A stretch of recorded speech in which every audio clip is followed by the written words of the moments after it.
Dicho eso, entonces necesito que ustedes tengan su correo institucional. Si no, se van quedando fuera. Entonces eso traten de que no les suceda. ¿Sí? Entonces, volvamos ahora a lo que sería, esto sería lo que nosotros estaríamos viendo en cuanto a la unidad uno. La unidad uno, los contenidos son esto que estamos viendo en pantallita. Ustedes ven que la unidad uno para nosotros va a ser funciones. Y antes de entrar a ver los fundamentos y la clasificación, nosotros vamos a ver lo preliminar. ¿Qué sería lo preliminar? Lo preliminar sería, por ejemplo, ¿qué es un par ordenado? Y ahí tenemos, ¿qué es lo que sería un par ordenado? Bueno, lo que estamos viendo es que es una expresión de la forma que tenemos acá, XY de esta forma, donde X es la primera componente e Y la segunda componente. Entonces, fíjense, Profe, acá tendríamos un ejemplo donde No se está dice, viendo, profe. profe, no No, se está eso viendo. no se ve. no se está viendo. Entonces, claro, yo le compartí la ventana, no le compartí la pantalla. Déjeme que Ya se me los estaba comparta. asustando. Sí, sí, sí, no, está bien. Hacen bien en decirme porque yo normalmente no comparto la pantalla, sino comparto ventana. Acá les voy a compartir la ventanita de lo que estaba hablando recién. Acá está. Entonces, ahora ustedes deben estar viendo lo que yo les mencionaba recién, que es el tema de los pares ordenados. Fíjense lo que está pintado en amarillo, es lo que corresponde a lo que es la notación de un par ordenado. Entonces, dice a la primera componente que es X, se le llama precisamente primera componente, y a la segunda se le llama Y. Por ejemplo, nosotros tendríamos acá un par ordenado, el 2 5. ¿Qué quiere decir?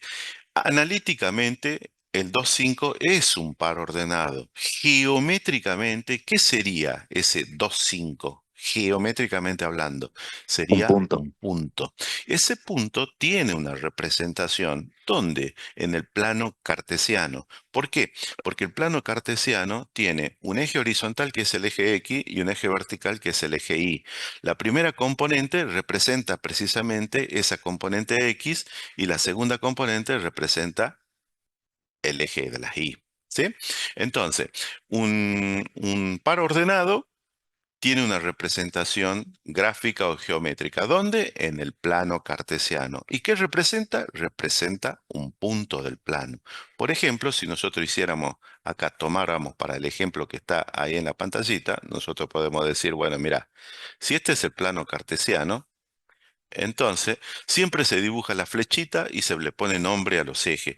Si esto es el par ordenado, el 2 5 dice, es 2 unidades para X y es 5 unidades para Y. Y por coordenada, nosotros lo ubicamos. Este sería el punto. ¿Qué punto? El 2 5. Y ese es el par ordenado. ¿Sí? Y así se hace para cualquier par ordenado que nosotros tengamos. Recuerden que nosotros estamos en análisis uno y en análisis uno nosotros vamos a trabajar esencialmente en el conjunto de los números reales. Entonces, todo lo que nosotros hagamos está dentro del conjunto de los números reales. Así como hemos definido recién los pares ordenados, también vamos a definir lo que se llama el producto cartesiano.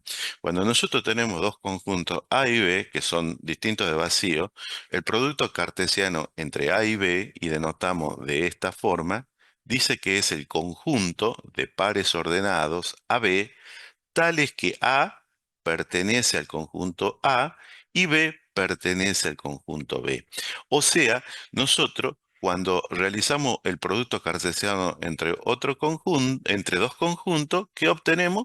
Obtenemos un conjunto de pares ordenados. Por ejemplo, nosotros acá tenemos una situación, dice, el conjunto A es el conjunto 1, 2. El conjunto B es el AB. Entonces, ¿qué sería el producto cartesiano entre A y B? Sería un conjunto de pares ordenados, la totalidad de ellos, en donde cada uno de esos pares ordenados siempre tiene como primera componente los elementos del conjunto A y como segunda componente los elementos del conjunto B. ¿Sí? ¿Me siguen hasta ahí? Sí, Sí, profe. profe. Habiendo definido lo que es el producto cartesiano, nosotros seguimos en nuestra secuencia conceptual y vamos con lo que sería una relación. Nosotros tenemos acá, en este caso, una relación y vamos a decir que una relación R mayúscula entre dos conjuntos A y B es cualquier subconjunto del producto cartesiano entre ellos. ¿Cómo lo especificamos? ¿Cómo denotamos esto? Con esta notación. Dice, la relación R está incluida o es igual al producto cartesiano entre el conjunto A y el conjunto B. Y acá abajo, donde está la flecha amarilla, hay una representación de ese producto cartesiano, digamos, en un diagrama que se llama el diagrama de Venn. Ahí se ha representado un elemento del conjunto A que tiene una correspondencia con elementos del conjunto B. Entonces, fíjense que hay un elemento del conjunto A y está vinculado o relacionado con dos elementos del conjunto B. Eso por ahora quizá no nos llama la atención, pero lo importante es que los elementos o el elemento del conjunto A está vinculado o relacionado con elementos del conjunto B. Esa flecha en azul que va desde el conjunto A al conjunto B, eso es lo que establece que hay una relación entre elementos del conjunto A y elementos del conjunto B. Nada más que eso en este caso en cuanto a la relación. Después una relación tiene elementos. ¿Cuáles son esos elementos de una relación? El dominio de la relación, y nosotros decimos el dominio de la relación es el conjunto de todos los primeros componentes de los pares ordenados que pertenecen a la relación. Por ejemplo, en el caso que nosotros, en un caso general, estaríamos diciendo, bueno, mira, el dominio de una relación es el conjunto de todas las X que pertenecen al conjunto A, tales que existen valores Y que pertenecen al conjunto B, tales que los pares ordenados X e Y pertenecen a la relación. Eso es lo que es el dominio. Entonces, en síntesis, ¿qué es el dominio de una relación? Es el conjunto de todas las primeras componentes de los pares ordenados de la relación dada.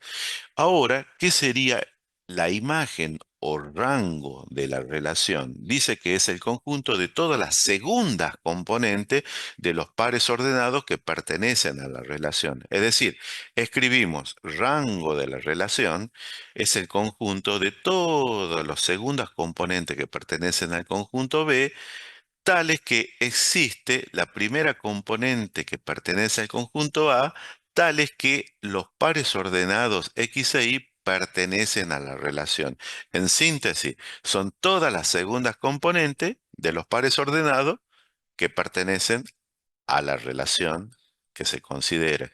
Las relaciones también pueden ser representadas de distintas maneras, por ejemplo, como un conjunto de pares ordenados, lo que estábamos viendo recién, mediante una tabla de valores, mediante una condición que deben satisfacer los pares, es decir, una expresión analítica, o también mediante una representación gráfica. Una representación gráfica, por ejemplo, es diagrama de Venn. Estos especies de circulitos, óvalos que estamos viendo, es un diagrama de Venn. ¿Sí? Entonces, fíjense, hagamos acá un ejemplo. Nosotros acá tenemos esta situación. Tenemos dos conjuntos. Tengo el conjunto A y tengo el conjunto B. Y acá tengo las relaciones posibles entre estos dos conjuntos. Recordemos, ¿qué es una relación? Es un conjunto de pares ordenados determinado ¿por quién? Por el producto cartesiano entre A y B. Acordate que el producto cartesiano, ¿cómo estaba definido? Son los, es el conjunto de pares ordenados Y es un conjunto el producto, donde donde el producto cada, cartesiano se detona. donde cada par ordenado tiene como primera componente un elemento del conjunto A y como segunda componente un elemento del conjunto B. Por ejemplo, acá tengo la relación uno y dice, estos son todos los pares ordenados que yo he logrado conformar mediante el producto cartesiano. De la misma manera, podríamos tener esta segunda relación. Y de la misma manera, esta tercera relación. Y de la misma manera, esta última, en realidad no sería última, sería una de tantas. ¿Sí? Pero fíjense ustedes, todas son relaciones que están determinadas mediante los conjuntos A y B. Ustedes pueden preguntarse, ¿y cuántas relaciones son posibles encontrar? Porque de hecho, yo acá le coloco la pregunta. ¿Cuántas relaciones existen? Dice, el producto cartesiano de A por B tiene n combinaciones posibles. En este caso, ¿quién me está dando esa n combinaciones posibles? ¿Cuál de las relaciones? En el caso que yo he puesto, sería la relación 1. ¿Y cuántos pares ordenados tiene? Fíjense, 1, 2, 3, 4, 5, 6, 7, 8, 9. ¿Qué quiere decir? Quiere decir que acá el n para nuestro ejemplo,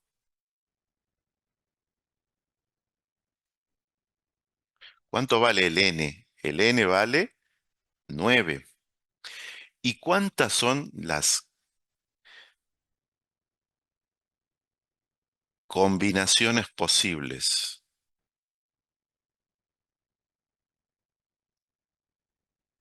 Las combinaciones posibles va a ser igual a 2 a la n, es decir, 2 a la 9. ¿Cuánto les da 2 a la 9, chicos? Calculen con la maquinita. ¿Cuánto les da?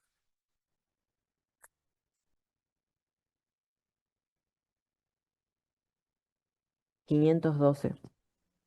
Les da 1024. 2 a la 9. 512 me 512. da a mí también. Tengan cuidado Si con eso, ¿no? multiplica. Sí, sí. Sí, capaz le 512. puso un 2 mal al compañero, por eso le dio ese número. Entonces, tengan cuidado con eso. Entonces, es 512 combinaciones. ¿Qué quiere decir? Que cuántas relaciones existen entre estos dos conjuntos A y B, que cada uno tiene tres componentes. Dice que hay 512 relaciones. ¿Sí? Hay 512 relaciones. Yo acá puse cuatro que son válidas. Me están faltando otras 508. ¿Se dan cuenta? Entonces, pero estas que están acá son válidas, ¿sí? Porque al fin y al cabo, ¿qué es lo que decía la definición? La relación está incluida o es igual al producto cartesiano entre los conjuntos A y B. O sea que la relación va a tener una cantidad menor o igual. ¿A quién? Al producto cartesiano entre A y B. Eso es lo que dice la definición. ¿Sí? Entonces, nosotros acá podríamos evolucionar en el ejercicio y podríamos decir, yo tengo esta relación que está en esta situación y digo, ¿cuál sería el dominio de esta relación? Y nosotros, si tenemos en cuenta la definición que dimos recién, son los elementos que son las primeras componentes del conjunto de pares ordenados. En este caso, ¿quiénes serían? El conjunto que va 1, 2 y 3. ¿Y quiénes serían el rango? La segunda componente de los pares ordenados. O sea, ¿cómo sería el rango? ¿Qué conjunto sería? Sería el conjunto. ¿Y quiénes serían los elementos? 2, 4 y 4. ¿Quiénes serían? El 2 Y el 4. y el 4. ¿Sí? Y ahí terminarían. Ahí terminarían, ¿sí? Eso sería lo que te estaría pidiendo en este caso. Bueno, perfecto. Vamos con un tercer ejemplo. En el tercer ejemplo dice, bueno, mira, las relaciones se pueden expresar de distintas formas, entre ellas mediante una expresión matemática, como la que estamos viendo acá, como la que estamos viendo acá. ¿Qué es lo que dice? Esta relación R es un conjunto de pares ordenados que pertenecen a R2. ¿Qué quiere decir R2? Quiere decir que está en el plano. en particular para nosotros en el plano cartesiano. ¿Sí? R2 quiere decir que está en dos dimensiones, un sistema planar. Y dice, la segunda componente, que es y, es igual a dos veces la primera componente, que es x. O sea, está definida mediante una relación que está dada matemáticamente. ¿Qué es lo que dice? Por ejemplo, yo quiero algún par ordenado y digo, si x es igual a 1, entonces y es igual a ¿quién? A 2 por 1. ¿Y cuánto me da eso? Me da 2. Entonces yo voy a tener el par ordenado 1, 2, ¿pertenece a quién? A la relación R. Supongamos que hago otro ejemplo y digo, si x es igual a menos 3, entonces y es igual a 2 por menos 3. ¿Y esto me da cuánto? Me da menos 6. Menos E- 6. Entonces, nosotros vamos a decir el par ordenado menos 3 menos 6 pertenece a la relación. Y así vamos encontrando pares ordenados. En este caso, ustedes fijen la visión. Dice y igual a 2x. Esa viene a ser una relación lineal. Más adelante le vamos a llamar una función lineal. Y más adelante vamos a decir también que una función lineal está dentro de una clasificación de funciones que son las polinómicas. Y vamos a decir que las polinómicas tienen como dominio ¿a qué cosa? Al conjunto de todos los reales. Pero eso estoy adelantándome. Es por eso que acá yo tendría infinitos pares ordenados. ¿Sí? Sigamos evolucionando en nuestra situación. Hagamos una clasificación de una fundamentación de lo que serían las funciones. Ahora que nosotros ya hemos definido preliminarmente par ordenado, producto cartesiano y lo que es una relación, dominio de una relación, rango de una relación, ahora vamos a ver otro concepto, el concepto de función, donde acá se marca una dependencia entre dos magnitudes. Ese tipo de función, nosotros vamos a estudiarla a las llamadas funciones reales. Y una función real es aquella donde dice, por ejemplo, sean A y B dos conjuntos. Una función de A en B, acá dice una función de A en B, es una correspondencia que asigna a cada elemento X que pertenece a A un elemento Y que pertenece al conjunto B.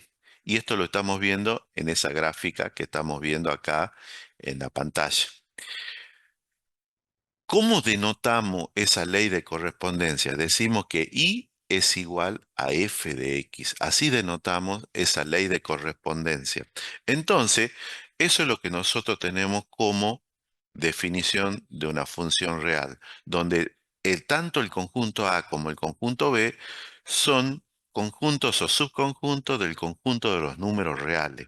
¿Sí? Es la única salvedad que hacemos porque estamos tratando con funciones reales. Entonces, los conjuntos A y B pertenecen al conjunto de los números reales.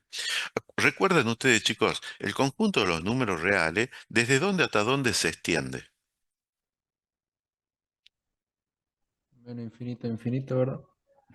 Es desde menos infinito a más infinito. Y por otro lado, nosotros decimos, entre dos números reales, ¿cuántos números reales hay? Infinito. Infinito. Tenemos infinito. Por esa razón decimos que el conjunto de los reales es un conjunto denso.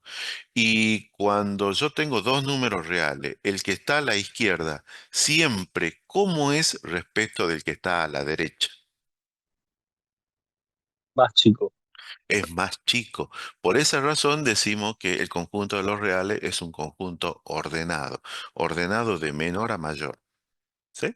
Entonces eso tenganlo presente de acá hasta el final de la cursada de esta materia. ¿Mm? Entonces, acá hay algo muy importante que tenemos que decir. El conjunto A, normalmente lo que nosotros vamos a llamar el dominio de la función. Y el conjunto B es lo que va a ser el codominio. ¿Sí? El conjunto B es el codominio. Ustedes pueden preguntarse, ¿el dominio y el codominio es lo mismo? Y la respuesta es no, no es lo mismo. El rango sería el, el círculo interior y el codominio es el círculo exterior, o sea, el conjunto B. ¿Estamos de acuerdo? Inclusive el dominio, acá, el dominio sería un circulito interior del conjunto A. Eso sería el dominio. Entonces, eso tengamos presente. Muchas veces, muchas veces el dominio, perdón, el codominio coincide con el rango. Y el codominio para nosotros siempre va a ser ¿quién? El conjunto de los números reales. ¿Por qué? Porque nosotros trabajamos con funciones reales de variables reales. Entonces, nuestras funciones siempre van a arrojar valores que están dentro del conjunto de los números reales. Eso es muy importante, pero también es muy importante diferenciar qué es un codominio y qué es un rango. El rango y el codominio hay veces que son iguales, pero normalmente el rango es un conjunto menor que el codominio, normalmente. ¿Sí? A la variable X le llamamos variable independiente y a la variable Y le llamamos variable dependiente. También podemos tener a una función como si fuera una máquina, donde nosotros tenemos una señal de entrada que sería a través de las X y una señal de salida que sería a través de la f de X. Para poder tener esa señal de salida hay que procesarla. ¿Quién la procesa? La función f. ¿Qué sería X? X es la preimagen. ¿Y qué sería Y igual a f de X? Y igual a f de X. ¿Qué sería? Sería una imagen. ¿Imagen de quién? De X. ¿Producida por quién? Por f. Entonces, X es una preimagen, f de X es una imagen. Es la imagen que genera f, ¿no es cierto? Es la imagen que genera f para una determinada entrada X. A la función también la podemos definir como si fuera un conjunto de pares ordenados. Fíjense que nosotros si decimos una función f del conjunto A en el conjunto B. ¿Cómo decíamos eso? Una función, sea f una función del conjunto A sobre el conjunto B. Eso es lo que está diciendo en esta parte. Es un subconjunto del producto cartesiano A por B. Eso ya lo hemos visto recién. Primero, ¿qué tiene que pasar? Dice, para todo X que pertenece al conjunto A, existe un Y que pertenece al conjunto B, tales que los pares ordenados X e Y pertenecen a la función. Segundo, dice que si los pares ordenados X e Y pertenecen a la función, y el par ordenado XZ también pertenece a la función, entonces Y debe ser igual a Z. ¿Por qué dice esta segunda condición? Porque lo que te está diciendo y te está exigiendo es que a cada primer componente le corresponde un único según componente. Es lo que sería, hace la unicidad en el valor de la correspondencia. Entonces, una función que esencialmente es una relación bastante particular. ¿Por qué? Porque dice que a cada primer componente solo le corresponde un único segundo componente. O sea, a cada valor X le corresponde un único valor de Y. ¿Eso qué es? Una función. Esencialmente, ¿qué es una función? Una relación. ¿Y qué es una relación? Es el producto cartesiano entre dos conjuntos. ¿Y qué es un producto cartesiano entre dos conjuntos?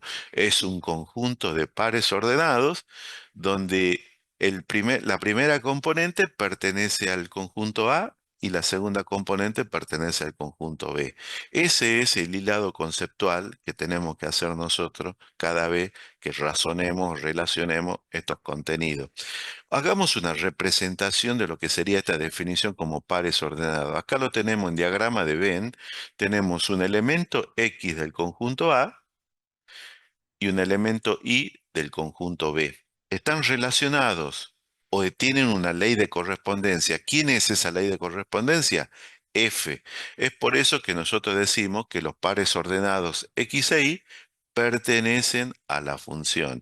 Es decir, que estamos diciendo que acá que Y es una función en X. X es la variable independiente, Y es la variable dependiente.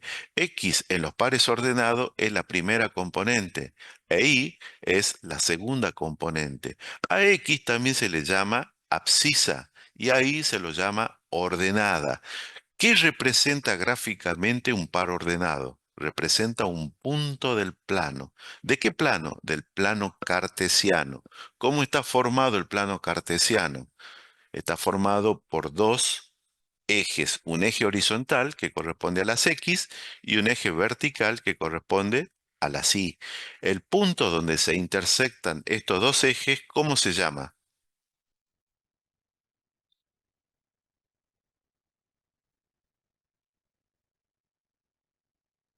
¿Cómo se Si no me llama? equivoco, conjunto de pares ordenados. O capaz que No, me equivoco. el punto donde se intersectan el eje X y el eje Y, ¿cómo se llaman? Origen. Se llama origen de coordenadas. Es el origen de coordenadas, ¿sí? Así que eso tengan presente. Estas, estas definiciones es importante manejarlas. Dominar y capitalizar todo esto que estamos viendo es la esencia para poder entrar a analizar más adentro lo que sería esta materia. Desconocer esto ya es directamente entramos y comenzamos mal. Y es lo que todo lo que normalmente comienza mal termina re mal. ¿Entienden? Así que eso tengan presente. Al igual que las relaciones, acá también las funciones tienen dominio y tienen rango. Fíjese qué es el dominio de una función. Es el conjunto de todos los valores que puede tomar la variable independiente, que es X, y cómo está definido ese dominio. Primero, está especificado de esta manera. Esta es la forma en la que nosotros vamos a escribir el dominio de la función, una u otra. ¿Y qué es lo que dice? Bueno, mira, dice que el dominio es el conjunto de todas las X, que son números reales, tales que existe Y igual a f de X, que pertenecen a los reales, o que están dentro del conjunto de los reales. De la misma manera, el rango es el rango de una función, o también es el conjunto de las imágenes de todos, es decir, ese es todos los valores que puede tomar la variable dependiente, es decir, la función, o sea, la variable y. ¿Cómo la especificamos? Como rango de f de esta forma o bien rf de esta otra forma. De cualquiera de las dos formas es indistinto denotarla, pero de esta forma, no de una que inventan ustedes, ¿sí? Entonces, la notación es importante y la simbología también. ¿Cómo define el rango de la función? Dice que es el conjunto de todos los valores que toma la función y siendo y igual a f de x con x perteneciendo al dominio de la función. O sea, nosotros le llamamos a x la preimagen y le llamamos ahí la imagen. Es por eso que decimos que el rango es el conjunto de todas las imágenes que puede tomar la función. ¿Sí? Veamos un ejemplo. Veamos un ejemplo. Acá no hay nada más. Veamos un ejemplo. Acá tenemos esta situación. Fíjense. En esta situación, la pregunta, ustedes están viendo que hay dos conjuntos.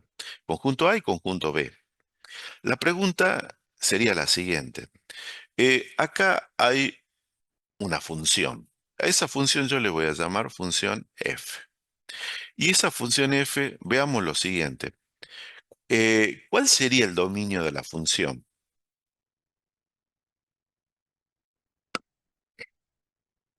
¿Cuál sería el dominio de la función?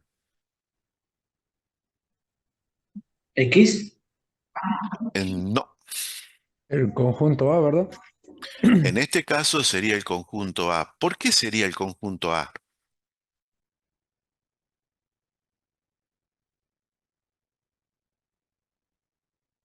La respuesta es correcta, pero ¿por qué sería el conjunto A?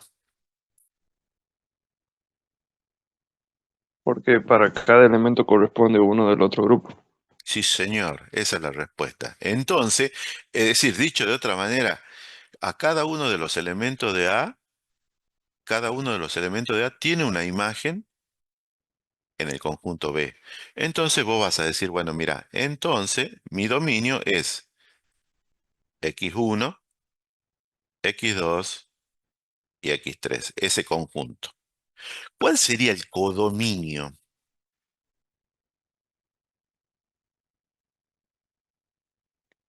Y 1, y 2, y 3. Y 1, y 2, y 3. Es decir, la totalidad de los elementos ¿de quién? Del conjunto B. ¿Sí? ¿Y quién sería el rango de la función? Y 1 y 2. I1 e I2. ¿Por qué sería I1 e I2? La respuesta es correcta, pero ¿por qué? Porque ningún elemento del conjunto A se relaciona con I3. Entonces, I3 no es imagen de ninguno de X1, X2 y X3, ¿verdad? Los únicos que son imágenes, ¿quiénes son? I1 e I2. Entonces, esos, ¿a quién corresponden? Corresponden al rango. Y fíjense ustedes, acá están viendo que el rango de F es como, está incluido o es más chico que quién, que el codominio de la función. ¿Que siempre pasa eso? Sí. Y a lo sumo, el rango va a ser igual al codominio, pero nunca más grande. ¿Y quién va a ser para nosotros siempre, si trabajamos con funciones reales, el codominio? Y para nosotros siempre va a ser el conjunto de los reales. ¿Sí? Entonces eso hay que tener presente, chicos. ¿Eh? Este ejemplo está muy bueno para dilucidar bien quién es dominio, quién es codominio, quién es rango. ¿Mm? Veamos otra situación. Tenemos esta otra situación. Dice, dada la función f, determinar su dominio, codominio y rango. La pregunta sería, quién es el dominio? A. ¿Quién es el dominio de f? El elemento A, conjunto de A. B y D. No, Es el grupo A. no. Los elementos de A que tienen salida hacia el otro conjunto. Sí, señor. O sea, los elementos de A que generan imagen en el conjunto B gracias a F. ¿Quiénes son esos elementos de A que generan imagen? Serían A, B y D. B y D. A, B y D. ¿Qué son estos? El dominio de la función. Perfecto. Vamos por otro. ¿Quién sería el rango de la función? 1, Sería 2 y 1, 4. 2, 4. 1, 2 y 4. Es correcto. ¿Por qué es correcto? Son imágenes de los valores del conjunto A que tienen su imagen en B. Sí, señor. Son imágenes de las preimágenes del conjunto A. O sea, son realmente los valores que toma la función para los distintos elementos que están en el dominio de la función. Ese es el rango. Perfecto. Y vamos a la última, que sería, ¿y cuál es el codominio de esta función? Todo El el conjunto conjunto B. B. Todo el conjunto B, o sea, el 1, 2, 3, 4, 5. ¿Sí? Pero ¿cómo hacemos para saber que el codominio no sigue con valores como 6, 7, 8 y se corta en 5 en este caso? Porque es lo que estamos viendo. Todos los elementos del conjunto B están ahí visibles. y todos los Bien. elementos del conjunto A también están visibles. ¿Entendés? ¿Por qué? Por cómo han sido definidos estos conjuntos A y B. Porque ustedes saben que nosotros podemos definir de distintas formas a los conjuntos. Lo podemos definir por extensión o bien lo podemos definir, ¿por qué otra forma? Por comprensión. ¿Sí? Cuando está dado sobre todo por comprensión, ahí hay quizá una relación matemática que hace que esto se vaya a más infinito o se vaya a menos infinito, entonces ahí la cosa te hace verlo de otra manera. Pero acá los conjuntos, así como están representados, tienen una cantidad, digamos, acotada de valores, una cantidad limitada de valores, entonces decimos, el conjunto A es todo lo que estás viendo, el conjunto B es todo lo que estás viendo. ¿Sí?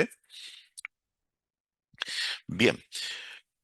Las funciones también tienen distintas formas de ser representadas, al igual que las relaciones, que ya lo dijimos hace rato, pueden ser representadas mediante una expresión algebraica, mediante una tabla numérica, mediante una gráfica y mediante una expresión. Muchas veces la más representativa y la que nosotros muchas veces usamos son las algebraicas y la visual. Y muchas veces para un ingeniero más representativas son las visuales. Es por eso que siempre tratamos de estudiar a las funciones y coronar con su representación gráfica. ¿Sí? Nosotros, a ver, hablando de gráfica, las gráficas de las funciones. Fíjense ustedes, nosotros, ¿qué es lo que graficamos? En definitiva, lo que graficamos son pares ordenados que tienen esta forma donde la primera componente es x y la segunda componente, ¿quién sería? F de x. Pero no te olvides que f de x es ¿quién? Es y igual a f de x. O sea, nosotros representamos gráficamente pares ordenados x e y. ¿Y dónde se los representa? En el plano cartesiano. Acordate que el eje X es el eje horizontal y el eje Y es el eje vertical. Fíjense, ahí en la gráfica de la izquierda hay una curva en rojo que representa a a una función f. Entonces, y dice lo siguiente, dice, bueno, mira, acá, cuando x vale 1, toma la función del valor f de 1. Cuando x vale 2, la función toma el valor f de 2. Y en general, para cualquier x, la función toma el valor f de x. O sea, cada puntito, cada puntito que está acá, ¿qué representa? Un par ordenado, ¿sí? Y ese conjunto de pares ordenados, ¿qué es lo que te da a vos como representación gráfica? La gráfica de la función. Sin embargo, ustedes fíjense, los puntos están unidos por una línea continua, esa roja. ¿Por qué está unida con una línea continua en rojo? ¿Por qué se les ocurre que está unida? Porque el resto de elementos del conjunto X tienen su imagen en el conjunto Y. ¿Qué sería el resto? Es decir, cuando X tiende a, no sé, 1,5, Ujú. en ese punto hay una operación matemática que refleja en el eje Y un resultado. Y es Bien. constante en todos los puntos, hasta Yo, al menos donde se puede percibir. perfecto. Yo lo haría más simple, porque como nosotros trabajamos dentro del conjunto de los números reales, yo sé que entre x igual a 1 y x igual a 2, ¿cuántos números reales hay? Infinitos. Infinito. Infinitos. Y para cada uno de esos infinitos valores, yo voy a tener una imagen. Entonces tendría puntitos, un puntito al lado del otro lado del otro lado, y o sea que la sensación es que está una línea continua. ¿Por qué? Porque precisamente por la característica del conjunto al que pertenece X. ¿A qué conjunto pertenece? Al conjunto de los números reales. Y vos sabés que entre dos números reales cualquiera hay infinitos números reales. Es por eso que hay un trazo continuo que une todos esos puntos y da la forma que estamos viendo ahí con el trazo rojo. ¿Está bien?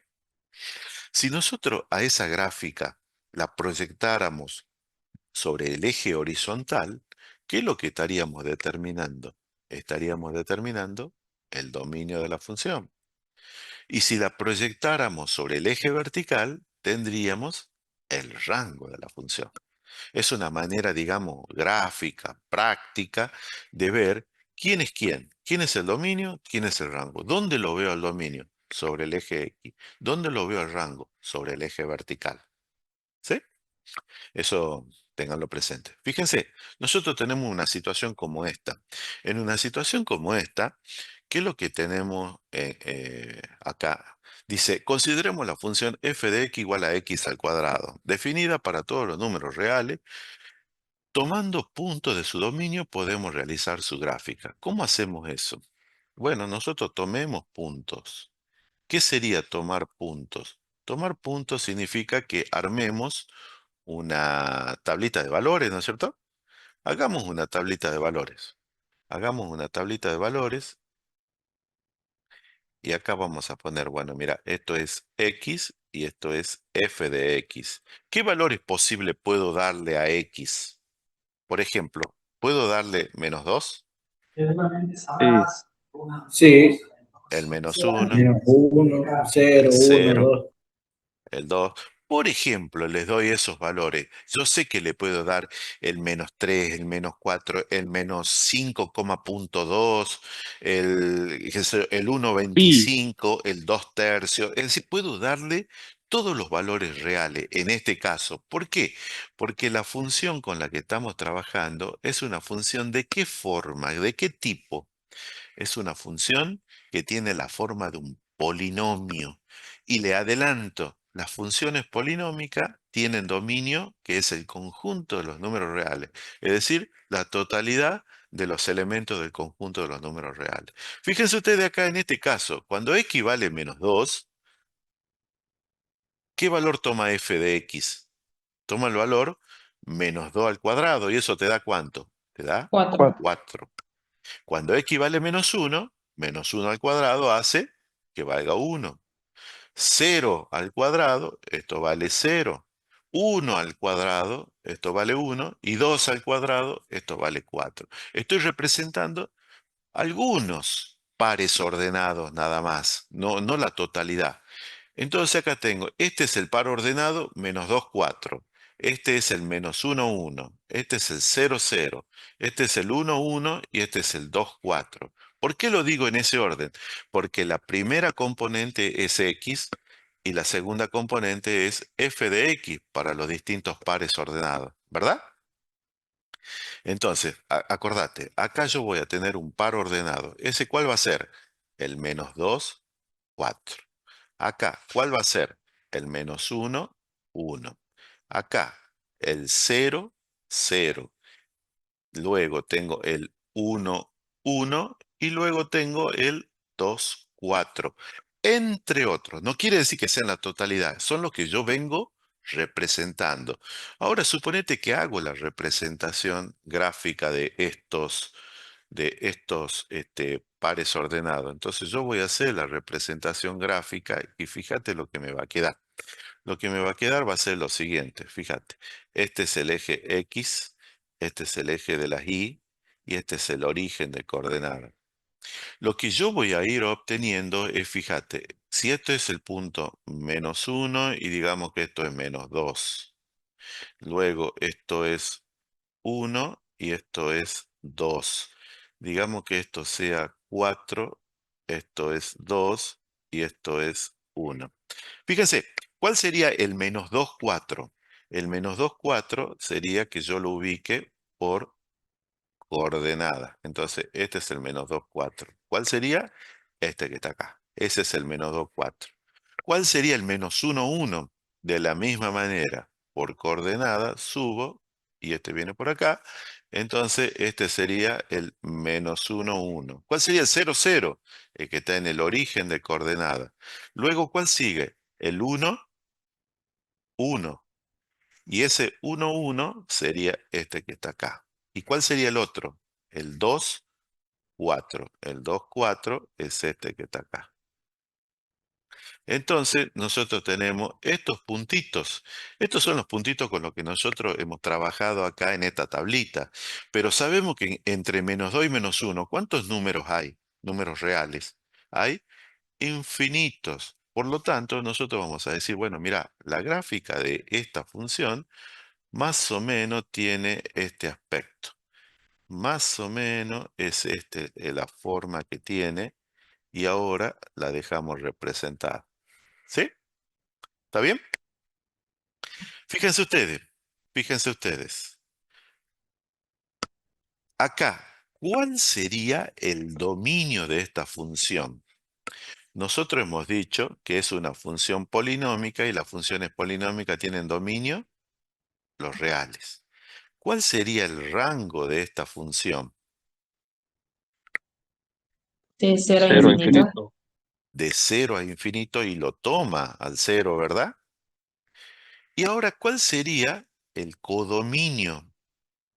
El Los reales. codominio de la función es todos los reales. Y acá está muy clarito que el rango y el codominio no es lo mismo. No es lo mismo. Hay veces que sí coinciden, pero normalmente no. ¿Estamos de acuerdo? Eso Pues, tengamos, pero ¿por qué sería el codominio definido como todos los reales? O sea, ¿cuál porque, es por la parte? la, la razón, porque nosotros decidimos trabajar con funciones reales que van a tomar exclusivamente valores reales. Cuando digo exclusivamente valores reales, estoy fijando que ahí el ámbito donde me voy a mover es el conjunto de los reales, exclusivamente. ¿Entendés? En cambio, el rango son los valores que te puede entregar la función para cada uno de los valores X que están en el dominio de la función. Y no siempre el rango va a ser el conjunto de los números reales. Puede que sea a lo sumo igual o está incluida dentro del conjunto de los reales, como en este caso está incluida. ¿Sí? La palabra, la zona clave es cuando decimos vamos a trabajar dentro del conjunto de los números reales. Ahí que estoy fijando el codominio, el conjunto B. ¿Sí? Vamos con otro ejemplo que sería este que está acá. En este ejemplo, que se los dejo para ustedes, acá hay una situación, yo le doy una gráfica y ustedes responden. Esto háganlo fuera de clase. Esto véanlo, tarea para la casa. ¿Eh? Tarea para la casa. Fíjense que tenemos un criterio gráfico que nos permite determinar si una función, si una curva corresponde a una función. Por ejemplo, estamos viendo que en el apartado A, nosotros vemos que ahí no tenemos una función. Dice, una curva en el plano cartesiano es la gráfica de una función si y solo si ninguna recta vertical interseca con ella en más de un punto. En el apartado A estamos viendo que ¿en cuántos puntos interseca? ¿En cuánto? Y por lo menos en 2. ¿Y la recta vertical dónde la trazo? En cualquier lado donde está graficada esa curva. Entonces siempre acá vemos con que para una sola recta pase lo que está pasando en el apartado A, es suficiente para decir que la gráfica no corresponde a una función. Y si no es una función, ¿es qué cosa? Es una relación. Porque una función es esencialmente ¿qué cosa? Una relación. ¿Sí? En cambio, en el apartado B vemos que sí es una función, porque si nosotros trazamos cualquier recta vertical a lo largo de esa curva, siempre, siempre va a cortar ¿en dónde? En un solo punto. En el apartado C también se ve que es una función. ¿Y cómo lo puedo garantizar?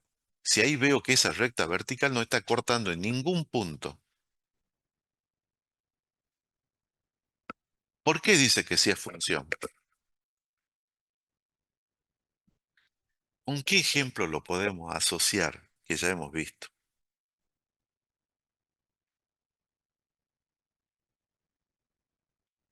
Me mató, me mató. Como cuando veíamos los diagramas de Venn que no tomaban todos los valores el dominio de la imagen.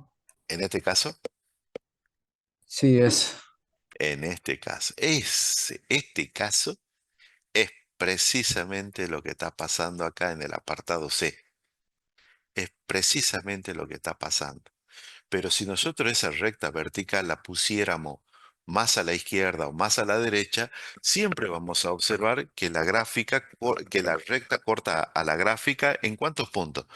A lo sumo siempre en un puntito. Y con ello, ¿qué concluimos? Que la gráfica del apartado C es una función.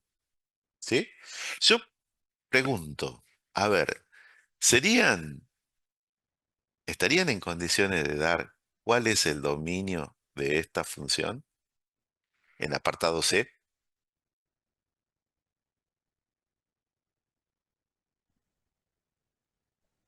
¿Y qué De diría menos infinito Sería a cero. 0 y 2. El dominio de la función, digo. menos infinito a 0, Desde cerrado? Unido. menos infinito a cero. ¿Lo toma a cero? Sí.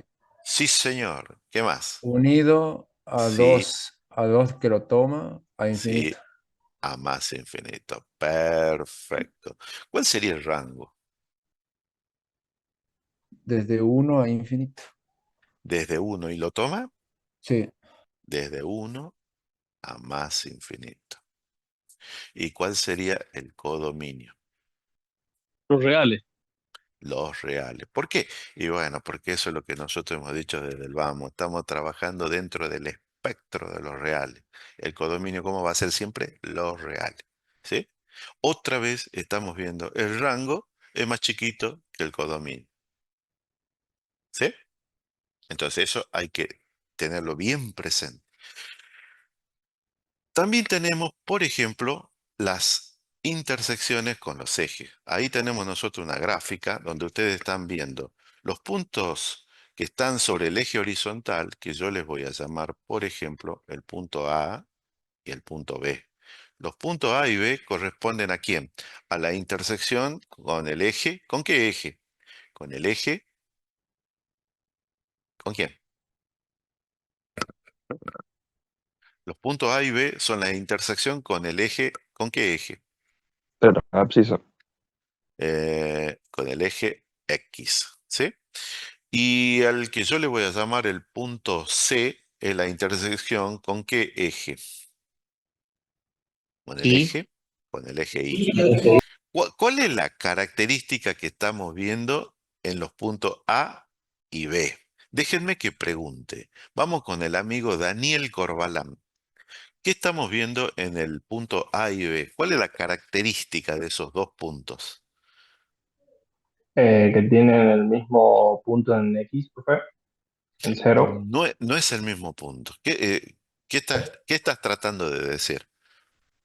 O sea, que tienen la misma imagen, se puede decir. Que tiene la misma ordenada, el mismo valor de Claro, i. ¿Cuánto vale i en esos casos? cero. Cero. Cero. O sea que ustedes están viendo que para que un punto sea intersección con el eje X, ¿cuánto tiene que valer i? Tiene que valer cero. Y eso es una condición para el corte con el eje X. Sin embargo, ahora vemos el punto C. Por ejemplo, ¿qué dice mi amiga Ámbar Medina? El punto C. ¿Cuáles son las coordenadas del punto C? Ámbar Medina. Ahí está. Y sería, o sea, las coordenadas Sí, del punto C. Ahí la estamos viendo. Está en pantalla. y cero y, bueno, el valor que tendría y Bueno, léelo así como está diciendo ahí, como está en la imagen. Eh, ¿Cuál cero y sería? f de cero. 0 y f de 0. Entonces vos te das cuenta que para que haya corte con el eje vertical, ¿cuál sería la característica relevante? ¿Qué tiene que pasar? Y que la y debería de, perdón, la y Sí, te escuchamos. para que se corte con el eje y debería de valer cero. X tiene que valer 0. Esa sería la condición, ¿verdad? Ujú. Así es. Y ahora, para todos, de acuerdo a lo que estamos viendo en la gráfica, ¿cuántas intersecciones podemos tener en el eje X? Solo 2.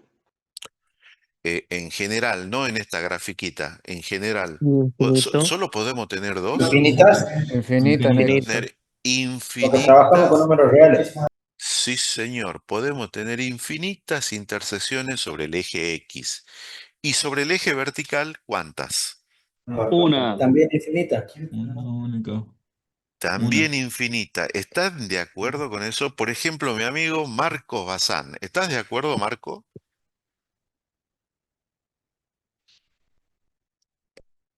Estoy de acuerdo.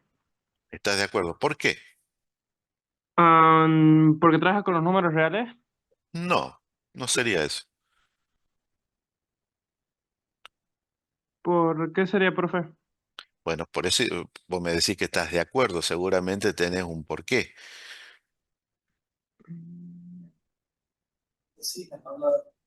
Pero, ¿cómo era la pregunta? Si me puede repetir. Sí, te repito, la pregunta es, el punto C, nosotros estamos viendo que es una intersección con el eje vertical. La pregunta sería, ¿pueden haber más intersecciones con el eje vertical? ¿O cuántas intersecciones pueden haber con el eje Y? ¿Cuántas intersecciones? ¿No serían infinitas? ¿Es una pregunta o es una respuesta? Respuesta. Una respuesta. ¿Qué dice Nazarena Fernández?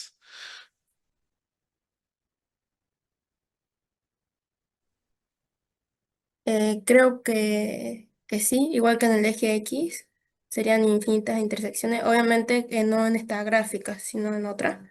Vos decís, en general puede tener, vos decís, la gráfica de una función podría tener infinitos cortes con el eje vertical. ¿Eso decís, Nazarena? Sí, Bien. ¿Qué dice mi amigo Robustiano Cambera al respecto de lo que dice Nazarena?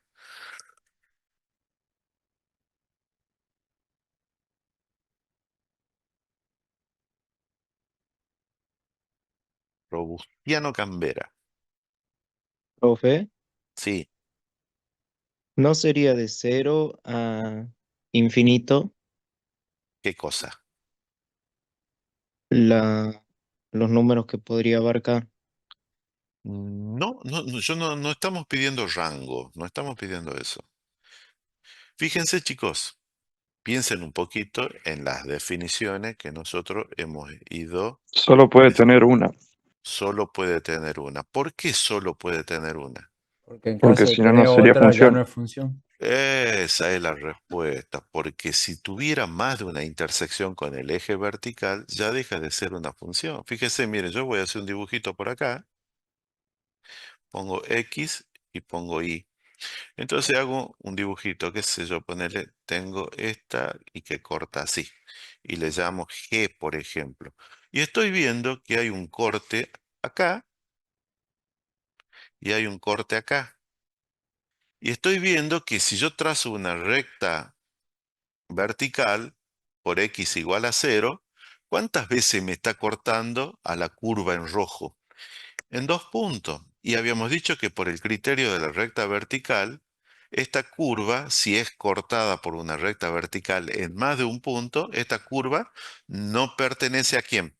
A una función. Una función.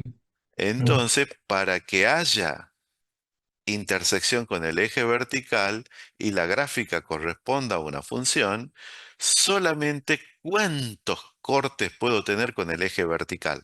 Solo uno. Uno. En cambio, en el eje horizontal puedes tener infinitos cortes. Ahí no te va a comprometer nada la existencia de la función. ¿Sí? Eso tenganlo presente, chicos, cuando estudien funciones. Bueno, y acá te pongo yo en las observaciones eso que acabamos de decir. ¿Sí? Veamos qué son los signos de una función. Los signos de una función, fíjense ustedes que se llama el conjunto de positividad y conjunto de negatividad. Dice que una gráfica, la gráfica de una función, si se encuentra en el semiplano superior, es decir, sobre el eje X, dice el conjunto de positividad y escribimos esto que está acá. La letra C mayúscula que representa conjunto y el superíndice es el signo más que representa de positividad. Dice que es el conjunto de todos los X que pertenecen al dominio de la función, tales que la función es positiva. En cambio, el conjunto de negatividad dice que son todos, dice, es el conjunto de todas las X que pertenecen al dominio de la función, tal y que la función toma valores negativos. Es decir, está por dónde? Por debajo del eje X. ¿Cómo podemos nosotros dilucidar eso? Bueno, veamos un ejemplo. Acá hay un ejemplo de, nosotros tenemos una función. Esa función f, la están viendo ahí ustedes, dice f de x es igual x por x menos 2 al cuadrado por x más 3. Esta sería una función. ¿De qué tipo? Relaciónenla con lo que han visto en expresiones algebraicas en el ingreso. ¿Qué aspecto tiene esta función? ¿Tiene el aspecto de qué? Tiene el aspecto de un Polinómica. polinomio. Tiene el aspecto de un polinomio. ¿Y se animan a decir un polinomio de cuántos grados? ¿O de qué grado? Segundo grado. ¿De grado 2? No, De grado 3. tampoco.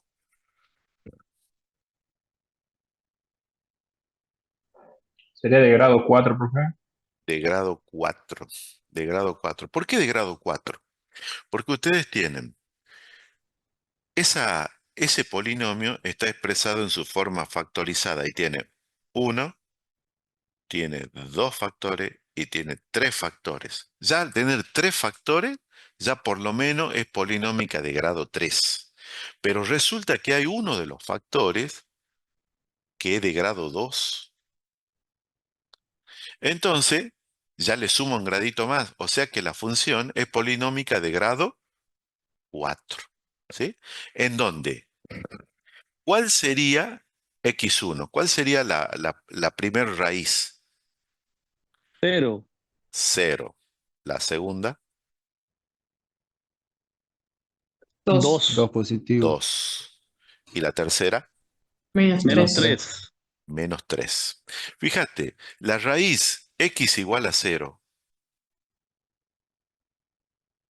¿Cuántas veces se repite? 1. Una. Por esa razón, esta es una raíz simple. Estoy recordando, estoy repasando. X igual a 2. ¿Cuántas veces se repite? 1. No. 2. 2. ¿Por qué? Y porque dice x menos 2 elevado al cuadrado. El exponente indica la repitencia. Entonces, ¿cuántas veces se repite? 2. Entonces, esta es una raíz doble. X igual a menos 3. ¿Cuántas veces se repite? 1. O sea, es una raíz simple. Entonces vos tenés simple más simple, 2. Y más una doble, 4. Por eso el polinomio es de grado 4. ¿Sí? Bien. Fíjense ustedes. Acá, ustedes cómo van a encontrar el conjunto de positividad y de negatividad. Acá tienen que armar un cuadrito en donde están viendo, por ejemplo, que para menos 3, que para 0 y que para 2, la función ¿qué valor toma? 0, 0 y 0.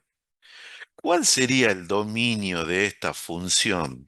Si nosotros ya hemos adelantado que es una polinómica de grado 4, ¿cuál sería el dominio? Teniendo en Los cuenta que es reales. polinómica, nosotros sabemos que, y adelanto también que el dominio de una función polinómica es el conjunto de los reales. Es decir, que va desde menos infinito a más infinito. ¿Sí? Entonces, fíjense chicos, nosotros acá tenemos que armar intervalos abiertos. Esos intervalos abiertos, ¿desde dónde se van a extender?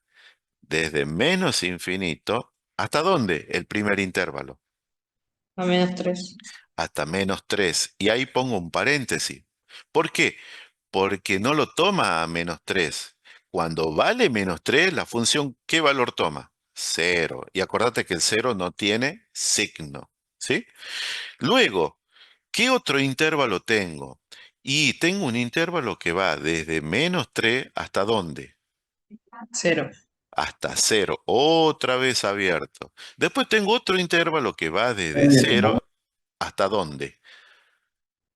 Hasta 2. Hasta 2. Y finalmente tengo un intervalo que va desde 2 hasta más infinito. ¿Sí? Esos son los intervalos donde yo tengo que evaluar la positividad o la negatividad. ¿Qué hago? Tomo valores de prueba. ¿Qué son los valores de prueba? Valores que vos eliges y que pertenecen a cada uno de esos intervalos. Por ejemplo, elijamos para el primero. Por ejemplo, yo digo el -4. Si yo tomo -4, digo, bueno, mira, acá, este se va a comportar negativamente, porque -4 más 3, ahí ganan los negativos, ¿verdad? Este que está elevado al cuadrado siempre va a ser positivo, no importa cuánto. Y este que está x solito, si vale x vale -4, ¿qué signo va a tener? Negativo. Entonces yo tengo negativo por positivo. ¿Qué me da? Negativo. Y negativo por negativo, ¿qué me da? Positivo. O sea que yo tengo acá positivo. ¿Está bien? Sí. Bien. El resto de los cuadritos los dejo para ustedes. Y luego contesten acá. ¿Cómo quedaría el conjunto? ¿Sí? ¿Cómo quedaría el conjunto? Eso lo dejo para ustedes. Vamos con lo que sería la simetría. Nosotros vamos a ver otra característica de las gráficas de las funciones, el tema de la simetría. La simetría es una característica geométrica de la gráfica de una función. Para que una función tenga simetría, tiene que cumplir ciertas condiciones analíticas. ¿Cuáles son esas condiciones? Que puede que sea una función par y puede que sea una función impar. Cuando una función es par, ya no puede ser impar y viceversa. Pero también puede resultar que una función no sea par ni impar. Cuando una función no es par ni impar, ¿qué vamos a concluir? Que no tiene simetría. ¿Sí? Bien. Fíjense, nosotros tenemos, dice, vamos con función par. Dice, sea f una función definida sobre un conjunto D, que es un subconjunto de los números reales, y que toma valores reales sobre el conjunto de los números reales. Este trabalengua que acabo de decir, esta partecita, ahí está definiendo que el dominio es un subconjunto de los números reales. ¿Y qué sería esto que está definiendo acá a la derecha? El último R que yo pinté en verde. ¿Qué es? ¿Qué El sería? plano, ¿El perdón?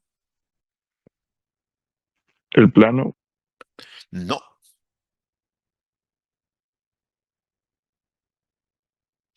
Acuérdense, cuando nosotros decíamos sea f una función que toma valores en A sobre valores en B. ¿Sí? Es eso lo que se está escribiendo ahí donde está pintado en amarillo y verde. ¿Qué era A y qué era B? Los conjuntos que se relacionan. Conjunto. ¿Y qué representa A y qué representa B? A representa el dominio, ¿Y B? el codominio. Sí, señor, eso es, eso es. Eso es lo que representa. Entonces, y acá hay algo muy importante, dice, sea F definida sobre un conjunto D que está incluido en el conjunto de reales y que toma valores sobre el conjunto de los reales. Una función definida en un dominio simétrico. O sea, esa función f tiene un dominio que es simétrico. Respecto al origen, ¿qué sería un dominio simétrico? Por ejemplo, sería algo de así como esto, menos infinito, 0, unido, 0, más infinito. Eso es simétrico. ¿Y qué sería no simétrico? Por ejemplo, si yo digo 0 más infinito, esto es no simétrico. ¿Está bien? Entonces, el simétrico tiene un intervalo por derecha exactamente del mismo tamaño que un intervalo por izquierda. Eso es lo que te está diciendo. Eso es un dominio simétrico. ¿Está bien? Y entonces dice, la función va a ser par si para todo x perteneciente al dominio de la función se cumple que f de menos x es igual a f de x. Y con ello, la gráfica va a presentar una simetría axial respecto al eje vertical. O sea, es simétrica respecto del eje vertical. ¿Estamos de acuerdo? Sí. De la misma manera, definimos la función impar, ¿no? También considera el dominio simétrico respecto al origen y dice que la función es impar si para todo x perteneciente al dominio se verifica que f de menos x es igual a menos f de x. Y como consecuencia dice la gráfica presenta simetría central, es decir, es simétrica respecto al origen de coordenadas. ¿Eh? Eso es lo que te está diciendo, es simétrica respecto al origen de coordenadas. Fíjense lo que pasaría si nosotros tenemos una función como esta. Dice, dada g de x igual a x al cuadrado, evaluar la simetría. Entonces, ¿nosotros qué es lo que vamos a hacer? Vamos a tratar de evaluar esta simetría. ¿Qué vamos a decir? Nos preguntamos, ¿es par? Entonces nosotros decimos, para que sea par, ¿qué tiene que pasar? G de menos x tiene que ser igual a g de x. Entonces, veamos quién es g de menos x. Bueno, vos fíjate que esta menos x, ¿dónde la tengo que reemplazar? Justamente en la variable x.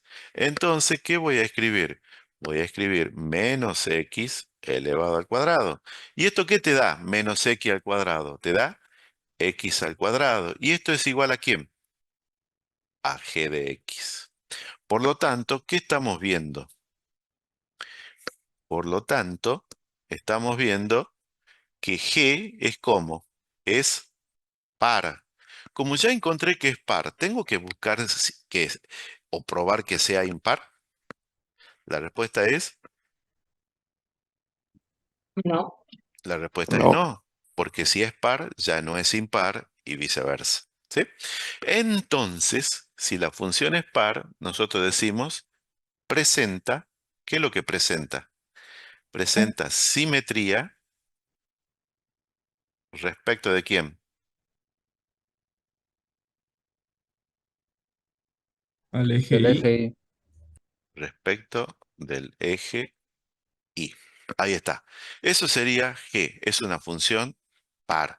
¿Cómo sería esta cosa? Gráficamente sería tener algo como lo que yo voy a dibujar ahora. Fíjense, ya voy a dibujar, sería algo así. Este es el eje X, este es el eje de las Y y este es el origen. Hace de cuenta que yo tengo, la gráfica es X al cuadrado, entonces la gráfica es algo así como esta es G. Fíjate que si yo tengo acá menos 1, tiene este puntito, y acá yo voy a tener a la misma altura, ¿quién? 1. ¿Y cuánto vale acá? Vale 1. ¿Qué es lo que te está diciendo? Lo que te está diciendo es que G de menos 1 es igual a ¿cuánto? A G de 1. Y en este caso, ¿cuánto vale? Vale 1. Entonces, G es par. ¿Sí? Eso es lo que está pasando, chicos. Entonces, eso es lo que está pasando en este caso. Y para distintos puntos del dominio de la función, siempre está pasando eso. G de un lado es igual al G del opuesto del otro lado. Lo pone así directamente más general. Ahí está. ¿Sí? Eso es lo que tendríamos.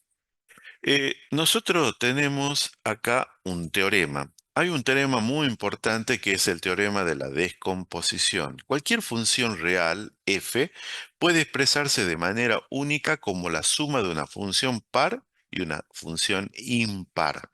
¿Qué es lo que tenemos en esta expresión? Acá tendríamos, dice, el primer sumando, que es este que está acá. Acá la función es par. Y el segundo sumando, que sería esto que está acá, ahí el segundo es como, es impar.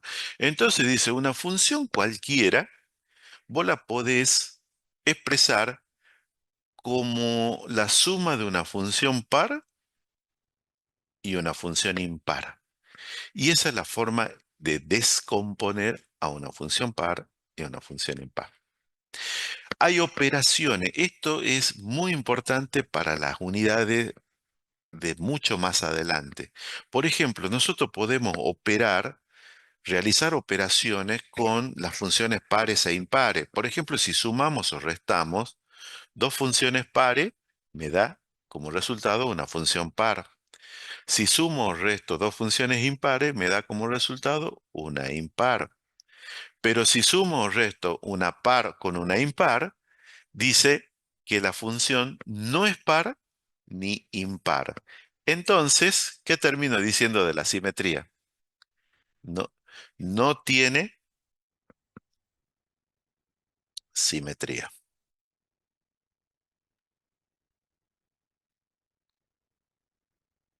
También podemos hacer el producto o el cociente. Dice, cuando vos multiplicás dos pares, obtenés una par. Cuando multiplicas dos impares, obtenés una par. Pero cuando multiplicas una par y una impar, obtenés una impar.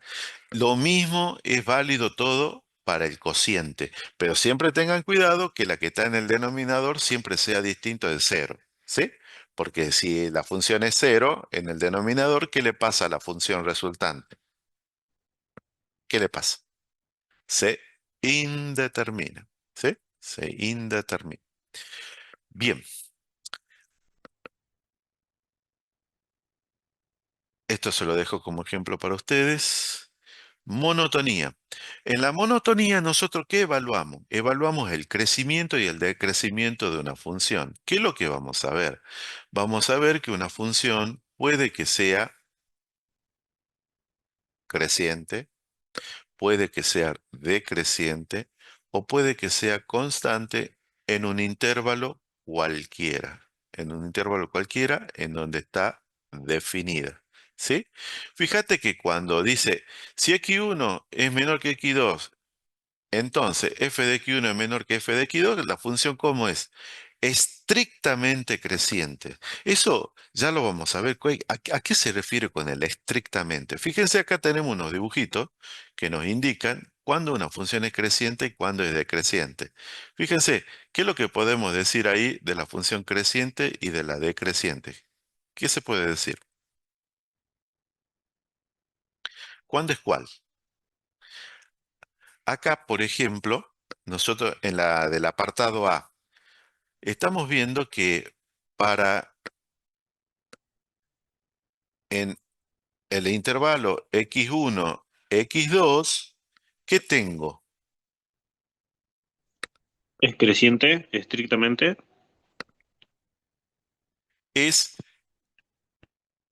F es creciente. ¿Por qué estamos viendo que es creciente? Porque fíjate vos, si esto es x1 y esto es x2, la función va desde f de x1 a f de x2. Crece desde un valor menor hacia un valor mayor. O sea, f es como, es creciente. ¿Sí? Veamos qué le estaría pasando al apartado B en el mismo intervalo, en x1 y x2. Acá está x1 y x2. Esto es x1, x2 y acá también esto es x1, x2. Pues fíjate que yo tendría el puntito para x1, f de x1 y para x2, f de x2. ¿Qué ha pasado? Ahora voy en este sentido.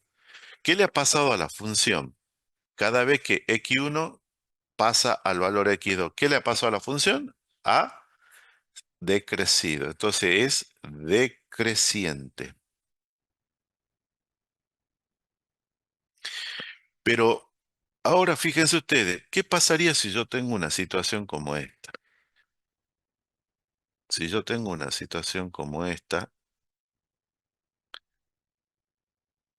en donde, qué sé yo, ponerle que la gráfica sea una cosa así. Una cosa así. Esta es la gráfica de F. Y entonces digo, bueno, mira, este va a ser un valor, ponele x1, este va a ser un valor x2, este va a ser un valor x3, y si querés, este va a ser un valor x4. Te pregunto, ¿dónde es creciente? En x1, x1, x2, ¿cómo es la función? ¿Es Es creciente? creciente. Es creciente. ¿Cómo es en x2, x3? Constante. Es Constante. constante. ¿Cómo sería en x3, x4? Creciente también. Creciente. Estrictamente creciente. Exactamente, es creciente. Pero ahora te pregunto, ¿cómo es en x1, x4? ¿Es creciente? ¿Es estrictamente creciente? ¿Es constante? ¿Qué es? ¿Eh? Es ¿Qué dice? creciente nomás, no es estrictamente creciente. Eso, es creciente. Pero ¿dónde es estrictamente creciente? En x1, x2 es En la unión de los intervalos. estrictamente creciente. En la otra, donde hay constante, no nos interesa. Y donde también es estrictamente creciente. X3, X3, X4. X4. Eso, acá es estrictamente creciente. ¿Sí? Entonces ustedes ven la diferencia entre ser creciente y ser estrictamente creciente. ¿Está bien? Bueno, supongamos que está bien. Vamos con otra cosa. Esto ya está. Vamos con funciones acotadas. Chicos, coloquemos el... Entren al aula, así colocan la asistencia.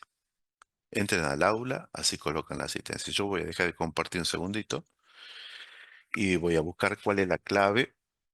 Ah, no, no vamos a colocar hoy día la asistencia, chicos, porque no he tenido tiempo de modificarlo recién y no lo voy a hacer. Por esta vez no vamos a colocar la asistencia, pero las veces que siguen, si tenemos las clases presenciales o las clases virtuales, vamos a colocar la asistencia. Siempre vamos a usar el recurso, el aula virtual. ¿Sí? En esta oportunidad lo vamos a dejar así, lo vamos a dejar sin colocar la asistencia, solo por esta oportunidad. ¿Mm? Bien, fíjense, continuemos entonces con lo nuestro, con lo que estamos viendo. ¿Hasta qué hora la clase? 4:15, ¿qué nos dijo? 4:10, profe. Están con sueño, ¿no? No, sí, falta. Falta, ¿no? Bueno, falta. Hagamos de cuenta que está interesante, ¿sí? Entonces, vamos de nuevo. Ahí está. Ahí te comparto de nuevo. Ahí está. Eso es. Bien. Ahí lo están viendo de nuevo, ¿verdad? Entonces dice, las funciones acotadas. Dice, sea f una función definida en un dominio D. O sea, acá ten en cuenta que D lo está definiendo como dominio. ¿Qué sería eso? Sería un conjunto, el conjunto D. Dice, está acotada superiormente. Dice, si existe un número real M tal que f de x es menor o igual que M para todo x que pertenece al dominio. El valor M se denomina cota superior. De la misma manera está acotado inferiormente por un valor M minúscula que se denomina cota inferior. Una función es acotada si lo está superior e inferiormente. Esto es importante. ¿Cuándo es acotada? Cuando tiene una cota superior y tiene una cota inferior. Normalmente a la cota superior le llamamos una M mayúscula y a la inferior una M minúscula. Acá tenemos un ejemplo de una gráfica que presenta esa situación. Vos fíjate que es una gráfica bastante especial y que dice que el valor máximo que tiene o al que aspira es 4 y el valor más chico es 0. Por lo tanto, está acotada. La función está acotada entre dos valores. Esta función está acotada ¿entre quién? Entre menor o igual a 4 y entre mayor que 0. En este caso no es igual a 0, porque acá esta curva está presentando en i igual a 0, estaría presentando algo. ¿Cómo se llama ese algo? Asíntota. Una asíntota horizontal estaría presentando, ¿sí? Es por eso que ponemos, dice m. Por eso en la definición dice, la función es menor o igual o es mayor o igual. ¿Entiendes? Puede ser mayor o puede ser mayor o igual. ¿Sí? Eso hay que tener presente. Después dice funciones periódicas. Las funciones periódicas dice que son funciones especiales, que dice que si existe un número real, t positivo, entonces se verifica que para todo x que pertenece al dominio de la función, dice f de x más t es f de x, donde a t se le llama el período fundamental. ¿Dónde se ve esto normalmente? En las llamadas funciones trigonométricas. Adelantemos que acá esta sería una función coseno. Es una función que pertenece al grupo de las trigonométricas. Y fíjense ustedes, acá lo que está diciendo que el periodo vale 2. ¿Qué quiere decir? Que cada 2 unidades se repite. O sea, la forma de la gráfica es exactamente la misma. ¿Sí? Entonces, esas gráficas que tienen esa repetitividad se le llama funciones periódicas. Y al valor del dominio en donde se produce la repetitividad se le llama período fundamental. Normalmente, ¿dónde lo vemos esto? En las funciones trigonométricas, ¿sí? También las funciones presentan características que es el tener asíntotas. Una asíntota es una recta al cual la gráfica de la función se aproxima pero no llega a tocarla. En particular, nosotros vamos a ver las famosas asíntotas verticales, horizontales y oblicuas. ¿Sí? Esta vez le vamos a agregar las oblicuas. Acá, en la gráfica, estamos viendo asíntotas horizontales y verticales y oblicuas. Siempre se las representa por líneas de trazo. Esas que están en rojo son las representativas de las asíntotas horizontal, vertical y oblicuas. ¿Sí? Eso tengamos presente. También vamos a hablar de la clasificación de las funciones. La clasificación, nosotros la vamos a clasificar a las funciones reales por su forma y por su naturaleza. Por su forma, se clasifican en explícita e implícita, y por su naturaleza, algebraicas, trascendentes y especiales. ¿Sí? Veamos cuáles son las clasificadas por su forma, según su forma. Son las explícitas, aquella en la que se logra tener una expresión de la forma y igual a f de x. Por ejemplo, ¿qué podría ser algo representativo? Por ejemplo, podría ser y es igual a 2x más 1. Esa es una función explícita. Sin embargo, también podemos tener la llamada implícita, que es aquella en donde x e y aparecen involucradas en alguna operación matemática. Por ejemplo, yo acá tendría x al cuadrado más y cuadrado menos 25. Esto es igual a 0. Ustedes fíjense que en la implícita, la variable y, que es la variable dependiente, no está despejada respecto de x. Hay veces que a las implícitas podés despejarla y cosa de transformarla en explícita, pero no siempre es posible. ¿Sí? Sepan ustedes que no siempre es posible. Entonces, eso hay que tener en cuenta. Vamos según su naturaleza. Según su naturaleza, ya sabemos y habíamos dicho que son las funciones algebraicas y ahí tienen una definición.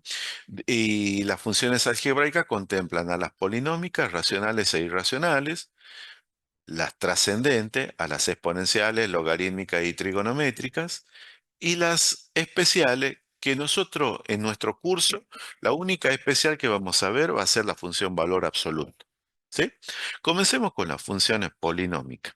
Las funciones polinómicas, esencialmente la función polinómica de manera general es esta expresión que está ahí marcada con la flecha amarilla, donde todas las letras A representan el coeficiente numérico, y X representa la variable y N representa el orden. Por ejemplo,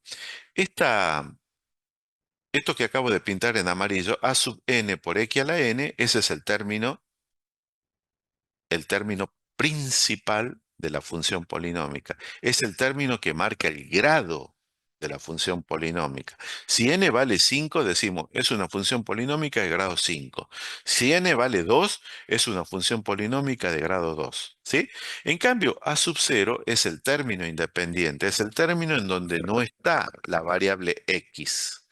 A sub n le llamamos el coeficiente principal. Y acá hay algo muy importante. Dice, el dominio de una función polinómica siempre es el conjunto de los reales.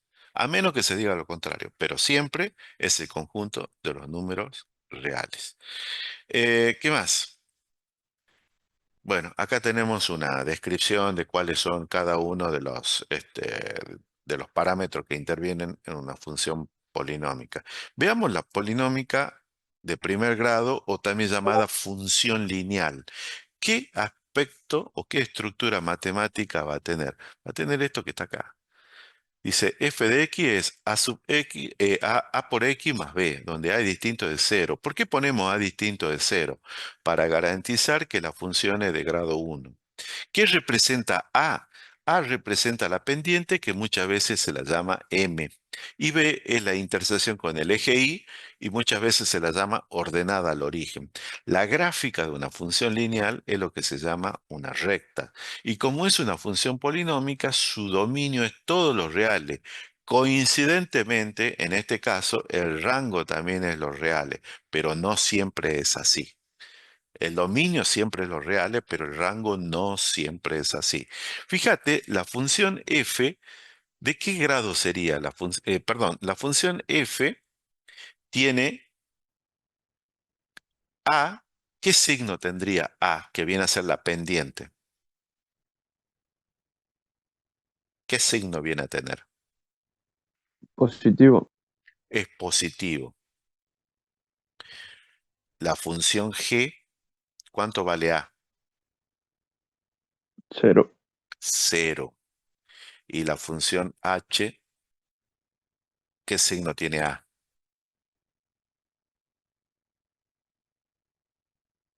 Signo. Negativo. Es negativo. Y nosotros vamos a decir, cuando la pendiente es positiva, entonces la función es creciente. En cambio, si la pendiente es negativa, la función es decreciente. ¿Sí? ¿Está bien? Y ustedes fíjense que las rectas, que son las gráficas de las funciones polinómicas de primer grado, pueden ser paralelas o pueden ser perpendiculares entre sí. ¿Cuándo son paralelas? Decimos que dos rectas R1 y R2 son paralelas entre sí si tienen igual pendiente.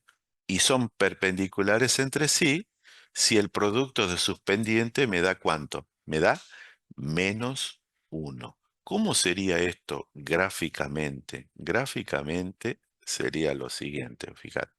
Yo voy a graficar acá, por ejemplo, una situación. Voy a tener acá. Este es el eje X y este es el eje de la Y. Tengo acá la gráfica de la recta R1. Para que sea paralela a la R2, tiene que estar acá. Esta es R2. ¿Qué se está cumpliendo? Que R1 es paralela a R2, entonces M1 es igual ¿a quién? A M2. ¿Sí? De la misma manera, nosotros vamos a evaluar, por ejemplo, acá. vamos a decir, bueno, mira, esta es la recta, este es el eje X, este es el eje Y. Esta es la recta, ponele, esta es R1. ¿Dónde estaría R2? R2 sería una recta que estaría, por ejemplo, así, R2. Entre R1 y R2, ¿qué ángulo hay? Si son perpendiculares, hay un ángulo de 90 grados. Y decimos que R1 es perpendicular a R2, entonces el producto de sus pendientes me tiene que dar ¿cuánto? Menos 1. ¿Sí? Entonces, eso es lo que nosotros vamos a tener para este tipo de funciones, en este caso polinómica de grado 1, y,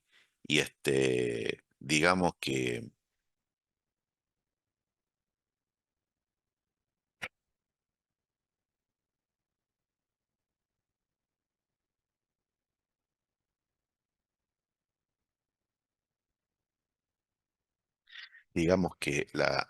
Chicos, ¿me están escuchando? Sí. Sí, profe.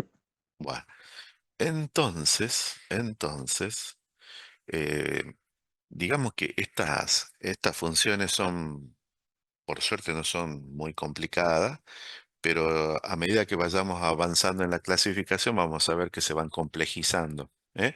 Ya cuando veamos la polinómica de grado 2 vamos a ver que hay una diferencia sustancial respecto de lo que es la polinómica de grado 1. Y eso lo vamos a estar viendo en la próxima clase. Nosotros por hoy vamos a llegar hasta acá. Por ahora ustedes están sin profe de práctica, así que ustedes el día jueves, ¿a qué hora tienen la práctica? A las 3, creo. 15:30, profe.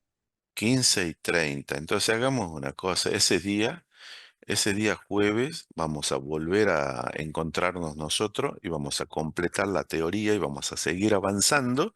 Mientras tanto ya vamos a conseguir un profe de práctica para ustedes, ¿sí?